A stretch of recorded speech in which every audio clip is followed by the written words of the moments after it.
জনজাতিকৰণৰ পৰা আৰম্ভ কৰি কত ইস্যু আছে, এই ইস্যুবোৰটো আমি দেখিবলৈ পোৱা নাই। ছেকেণ্ড কথা, আমাৰ যিমানখিনি মানুহ আছে আজিৰ ডেটত বোলে লাচিত ঘাটত চাৰ্কাছ, কালি বোলে মৰাণত চাৰ্কাছ দেখাই কিনে কি বুজাব বিচাৰিছে?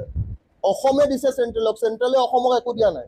আজি অসম এটা ষ্ট্ৰেটেজিক পইণ্ট হয় কাৰণে আমাৰ তাতে ইমান টকা খৰচ কৰি ELF বনাইছে, ইমাৰ্জেঞ্চি লেণ্ডিং ফেচিলিটি বনাইছে, অনলি বিকজ আমাৰ অসমখন, আমাৰ অসমত বস্তু আছে, আমি এটা ষ্ট্ৰেটেজিক পইণ্ট হয়। দ্বিতীয়তে এইটো কথা ক'বলৈ বিচাৰিম যে আজিৰ ডেটত অসমীয়া ৰাইজে এটা কথা বুজি পাইছে যে লেজিছলেটিভ, এক্সিকিউটিভ, জুডিচিয়াৰী, ইভেন চতুৰ্থ স্তম্ভ সকলোকে যদি কণ্ট্ৰল কৰি আছে অকল এজন হিটলাৰে কৰি আছে, আৰু সেইখিনি বস্তু সকলোৱে বুজি পোৱাটো উচিত। তৃতীয়তে এটা কথা মই ক'বলৈ বিচাৰিম যে আজি সৰু বাচ্চা এটাৰ পৰা আৰম্ভ কৰি ডাঙৰ বুঢ়া মানুহলৈকে সকলোৱে গম পাই যে ভিক্টৰ দাস দেশদ্ৰোহী নহয়, কিন্তু সেই কথাখিনি আজি উপস্থাপন কৰিবৰ কাৰণে 6 মাহৰ ওপৰত সময় লাগিছে। এটা কোনো চতুৰ্থ স্তম্ভত টক শ্ব' দেখা নাপালো যে অন্যায় কৰি আজি মানুহ এটা সোমাই থৈ দিছে, সেই অন্যায়ৰ বিৰুদ্ধে মাত মাতিবলৈ কি এজনো সাংবাদিক নোলাল নেকি? আজি ক'ত হেৰাই গ'ল? এই অসমতে পৰাগ দাসৰ দৰে সাংবাদিক আমি দেখিবলৈ পাইছিলো। কিন্তু আৰু চবতকে ডাঙৰ কথা যে মই জুবিন গাৰ্গৰ কাৰণে আজি ভিক্টৰ দাস কাৰাবদ্ধ হৈ আছে, NSA খাই আছে। সেই জুবিন গাৰ্গক সেই জুবিন গাৰ্গক কিমান অৱহেলা কৰিছে সকলোৱে দেখিছে। জুবিন ক্ষেত্ৰৰ আজি অৱস্থা কি? আজি যদি কৰবাত এখন মিটিং হয়, মিটিঙত টয়লেট থাকে, কিন্তু জুবিন ক্ষেত্ৰত আজি টয়লেটৰ কোনো ব্যৱস্থা নাই। আৰু জুবিন দাৰ ন্যায়ৰ হকে মই সদায় মাত মাতি যাম। সকলোৱে জানে যে ঈশ্বৰ পুত্ৰ জুবিন গাৰ্গ। এটা ইম্পৰ্টেণ্ট কথা মই ক'বলৈ বিচাৰিম, যদি কলিৰ যুগত জুবিন গাৰ্গ শ্ৰী ৰাম হয়, তেনেহ'লে হিমন্ত বিশ্ব শৰ্মাই এই কথাষাৰ মনত ৰখা উচিত যে ময়ো ভিক্টৰ দাস হনুমানে হয় জুবিন গাৰ্গৰ ভক্ত, আৰু সেই ভক্তই যদি জুবিন গাৰ্গৰ ন্যায়ৰ বাবে আজি এই NSA খাবলগীয়া হৈছে, তেনেহ'লে অসমবাসী ৰাইজে এইটো নিৰ্ণয় কৰক যে অসমীয়া ৰাইজক আজি কেনেকে দুৰ্ভোগ বনাই চলি আছে। জয় অসম, জয় জুবিন দা, জুবিন দাৰ ন্যায় পাব লাগিব। আৰু এক কথা মই কম, আজি দেখা পাই আছে চবে যে কি বোলে ভূপেন বৰা ক'ৰবাত যোগদান দিছে। এটা কথাই মই ক'বলৈ বিচাৰিম, জুবিন দাই কৈ যোৱাৰ দৰে বোলে পলিটিক্স নকৰি আৰু মন্ত্ৰী MLA চব পাপৰ হে মাতা। মই কম, আজি দেখা পাই আছে চবে যে কি বোলে ভূপেন বৰা ক'ৰবাত যোগদান দিছে। এটা কথাই মই ক'বলৈ বিচাৰিম, জুবিন দাই কৈ যোৱাৰ দৰে বোলে পলিটিক্স নকৰি আৰু মন্ত্ৰী MLA চব পাপৰ হে মাত্ৰ। দেখিবলৈ খাদ্য, আচলতে শব্দ, পৰিৱৰ্তন শব্দটো শুনিবলৈ ভাল, ঘেণ্টাডাল। পলিটিক্স নকৰিবা বন্ধু। জুবিন গাৰ্গৰ মেনেজাৰ হোৱাৰ কেইটামান বছৰতে কেনেকৈ পৰ্বতসম সম্পত্তিৰ মালিক হৈছিল সিদ্ধাৰ্থ শৰ্মা? কেনেকৈ 6টা বছৰতে ফ্লেটৰ ঋণ পৰিশোধ কৰিছিল মেনেজাৰ সিদ্ধাৰ্থ শৰ্মাই? এক প্ৰকাৰ অবিশ্বাস্য। এখন ৰেঞ্জাৰ চাইকেল লৈ জুবিন গাৰ্গৰ মেনেজাৰ হ'বলৈ আহিছিল সিদ্ধাৰ্থ শৰ্মা, আৰু জুবিনৰ মেনেজাৰ হোৱাৰ কেইটামান বছৰতে পৰ্বতসম সম্পত্তিৰ গৰাকী হৈছিল সিদ্ধাৰ্থ শৰ্মা। জুবিন গাৰ্গৰ ধন আত্মসাৎ কৰি কিদৰে সম্পত্তিৰ পাহাৰ গঢ়িছিল সিদ্ধাৰ্থ শৰ্মাই? আজি জুবিন গাৰ্গ হত্যাৰ এটা গুৰুত্বপূৰ্ণ শুনানিৰ সময়ত চৰকাৰী অধিবক্তাই আদালতত দাখিল কৰিলে এক বিস্ফোৰক তথ্য।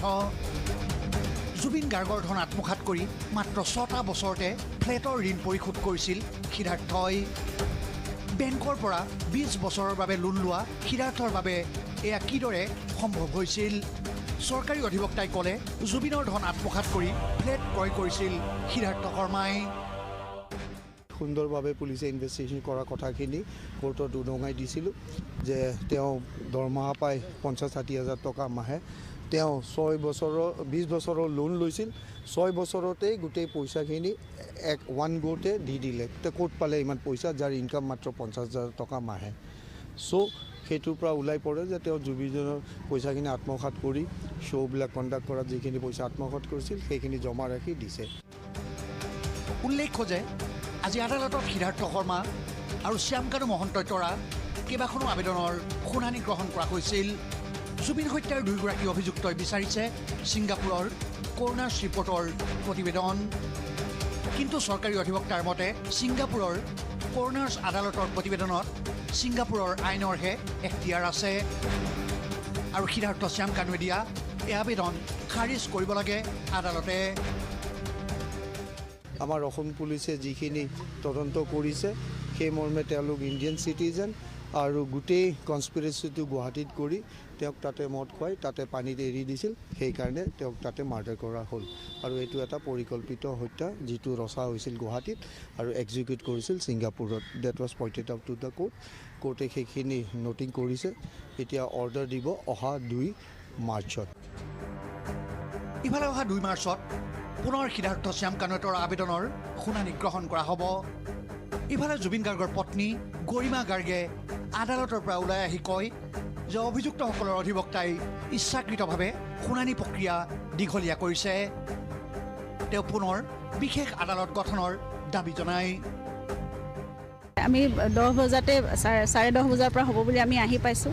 তাৰপিছত তেওঁলোক সাজু হোৱা নাই বুলি 12:30 বজাৰ কথা ক'লে। আমি আহি পালোঁ, আকৌ লাঞ্চ ব্ৰেক দিলে। তাৰপিছত 2 বজাৰ পৰাহে আনন্দ মিশ্ৰ আহিছে। গতিকে তেওঁলোকে তেতিয়াৰ পৰাহে ভালকৈ আৰম্ভ কৰিছে। এনেকুৱা ধৰণৰ এই দীঘলীয়া প্ৰক্ৰিয়াবোৰ কিয় কৰিবলৈ চেষ্টা কৰি আছে তাত মানে আমাৰ সকলোৰে সন্দেহ আছে। আৰু এই বস্তুবোৰে যাতে আমি ভাবিছোঁ এতিয়া এনেকৈ চলি আছে 2 এদিনকৈ প্ৰক্ৰিয়াবোৰ কিয় কৰিবলৈ চেষ্টা কৰি আছে তাত মানে আমাৰ সকলোৰে সন্দেহ আছে।